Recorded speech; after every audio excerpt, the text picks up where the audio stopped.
are doing absolutely fine. So the results are announced and I'm sure माहौल थोड़ा सा mixed है, कोई बहुत खुश है, कोई बहुत दुखी है. It's fine, it's a part and parcel of CA results. Since the results are announced, guys, I have been receiving so many messages that this video helped them, this short video of mine helped them, this counseling session helped them, this mentorship program helped them, and so many overwhelming messages. I have been so overwhelmed, guys. Seriously, it touches me deep down that I have been able to contribute little bit to your success, and I assure you that many videos like this, more content like this is going to be uploaded on this channel for the upcoming attempt also, and yours too can be the next success story. So in case you haven't yet subscribed to the channel, subscribe, hit that bell icon. So in this particular video we are going to discuss the 5-step method, the 5-step plan by which you make sure that you will clear CA exams which are going to be held in December attempt. This video guys एक ऐसी छोटी छोटी practical tips बताई है मैंने revolving around the plan, ना कि सिर्फ प्लान बताया है, उसके सब पॉइंट्स भी बताए हैं एंड लास्ट में एक प्रो टिप बताया है. So it's going to be super duper useful guys, because क्या होता है ना गाइज, सबके पास 24 आवर्स होते हैं. जो पास हो रहे हैं उनके पास भी 24 आवर्स है और जो फेल हो रहे हैं उनके पास भी 24 आवर्स है. इन दोनों में क्या डिफरेंस है? सिंपल एक बात का कि these people plan and these people execute the things properly. It's just about time management and same things I am going to talk about in this video. So stay glued last तक. So the very first point here is analyse your strengths and weaknesses. Guys अभी results आ चुका है, आपको पता है कि कहाँ गलती हो गई. सिर्फ रिजल्ट के पेपर पे नहीं, आपको एग्जाम के टाइम से पता है कि आपकी गलतियाँ कहाँ हो गई. मे बी 1.5 डे प्लान नहीं किया था, मे बी एग्जाम के टाइम जाके पैनिक कर दिया, या मे बी वो 3 आवर्स मैनेज नहीं कर पाए प्रॉपरली, रिटन प्रैक्टिस नहीं की थी. Anything and everything subject wise समझ गए आपको कि हाँ ये पेपर में मेरा ऑप्टिमम परफॉर्मेंस नहीं था, ये पेपर में मैं पेपर में जाके भूल गई थी, रिटेंशन नहीं था. एनीथिंग एंड एवरीथिंग आपको थोड़ा समझ गया होगा. और आपको नहीं समझता है तो गाइज जैसे मैं क्या करती हूँ मेरे काउंसलिंग सेशंस पे, I help students understand their weaknesses and their strength. So in case अगर आपको कोई भी डाउट है कि मैम समझ में नहीं आ रहा है कि मार्क्स क्यों नहीं मिल रहे, तो you can register for the counselling sessions. I am giving the link to register for the counselling session in the description box below. Also guys, I have begun a full-fledged mentorship program for December attempt CA students. So guys, इसमें क्या होता है ना, mentorship program में I constantly stay in touch with the student till the date of exams.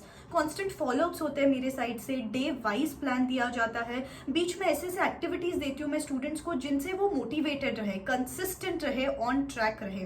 तो बहुत सारे students को ये एक्टिविटीज़ की वजह से they are being able to stay on track with their studies and booster clips भी भेजे जाते हैं. उसमें I am basically as their companion throughout this journey. So in case you want somebody to stand by your side till the date of your exams and you need constant push-ups, constant follow-ups, then you can get the details of this in the description box below. Guys, see, the entire purpose is to help you out.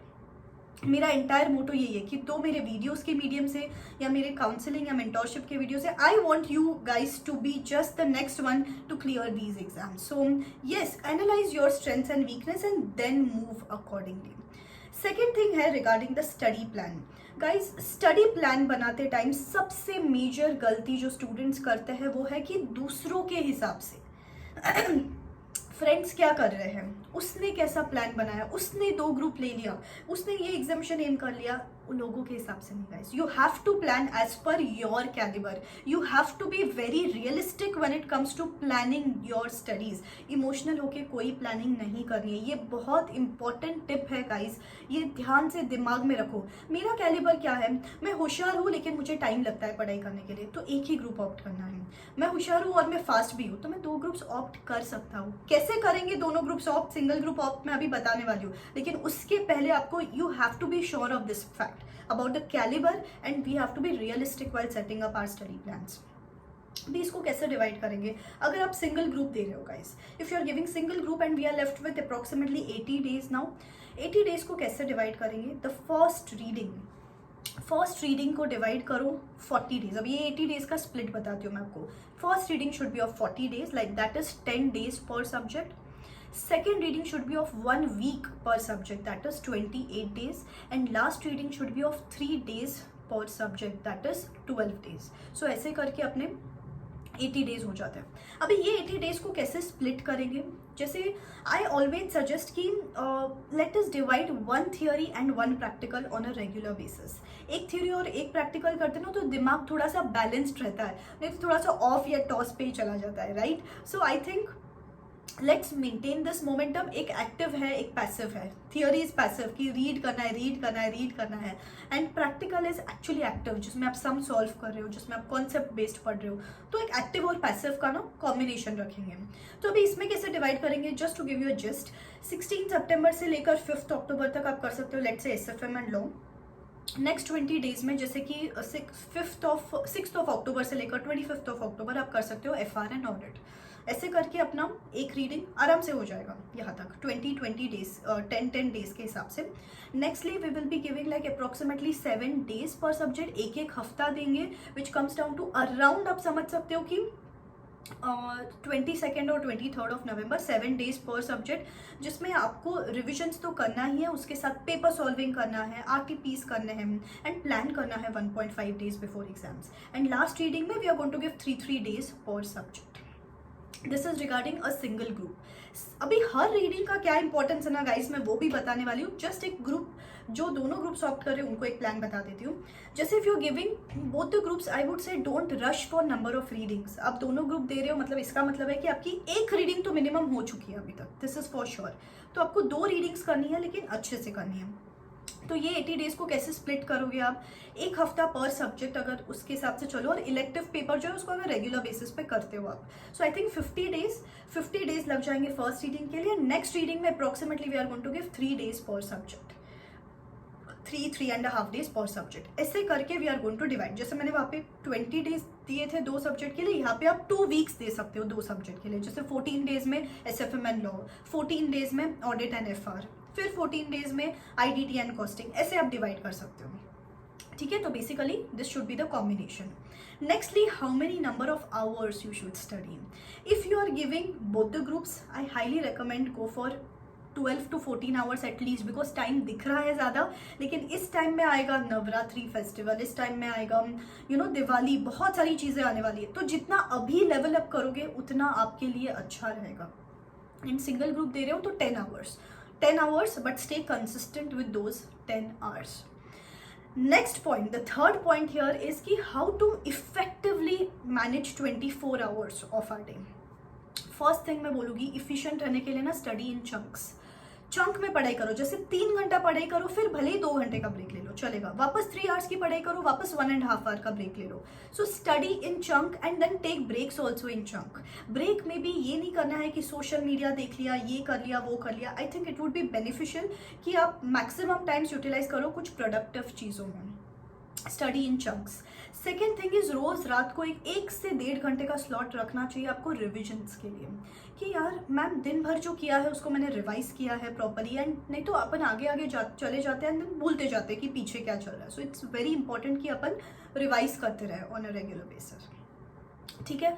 The fourth point is what is the importance of these readings. Guys, अभी आपने भी देखा है कि papers कितने conceptual आ रहे हैं, extremely conceptual papers आ रहे हैं. सो फर्स्ट रीडिंग का इंपॉर्टेंस है अभी कि आपको कॉन्सेप्चुअल क्लैरिटी चाहिए. फुल कॉन्सेप्चुअल क्लैरिटी चाहिए दिमाग में, नहीं तो आगे मत बढ़ो प्लीज़.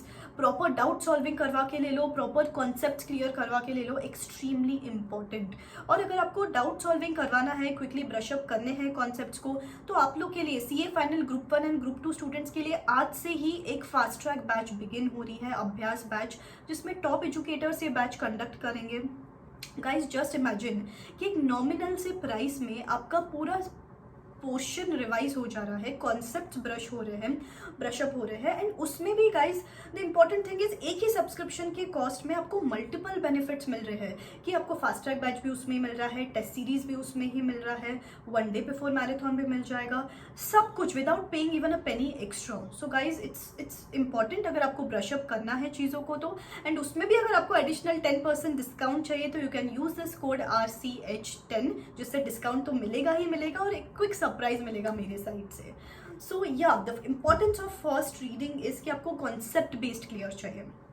द सेकेंड रीडिंग का इंपॉर्टेंस है कि रिटेंशन, चीज़ों को याद रखना सीखो। बार बार चीज़ों को बम्बार्ड करने से ही CA जैसा वास्ट सिलेबस ध्यान में रहता है। And importance of third reading is quick rehearsal, कि मैं एग्जाम के पहले शॉर्ट टाइम में मैक्सिमम चीज़ें कैसे कर सकती हूँ। अपन क्या करते हैं कि एग्जाम के टाइम जाके ये चीज़ें करते हैं एंड देन कुछ चीज़ें ध्यान में ही नहीं रहती है। तो rehearsal is important and that's the importance of the third reading. And the last point which gets me to my pro tip, that is कि plan it one step at a time guys. बहुत important है, one step at a time. इसमें क्या है guys, आप सोच लो कि coming 1 month में मुझे क्या करना है। इंस्टेड ऑफ थिंकिंग कि नेक्स्ट 80 डेज में क्या करना है, प्लान 1 मंथ नहीं तो 15 डेज। स्प्लिट करो आपके टाइम को, ताकि वो छोटा गोल लगे लेकिन अचीवेबल लगे। एंड आप मुझे कमिट करो नीचे कमेंट सेक्शन में कि ma'am on the 15th of October I want to get done with this, जो भी है आपका टारगेट। एंड बाद में आके यहाँ पे एडिट करो कि हाँ ma'am I am done with this, I am done with this target. So the future you versus current you, आप खुद को कहाँ देखते हो, करंट यू का मुझे कमेंट कर दो। एंड उसके साथ ही फ्यूचर यू, मैम मैं फ्यूचर में खुद को कहाँ देखते हैं। So this is an quick activity for you, जिससे आप 1 महीने बाद खुद का परफॉर्मेंस एनालाइज कर सकते हो। And that future self of you and that future goal of you is going to motivate you to work hard for every single day. Okay guys, so yeah let's get this going. इस बार ना बस करके दिखाएंगे, this time we are going to be just unstoppable. Okay, चलो till then this is me signing out, wish you all the best, believe in yourself, bye.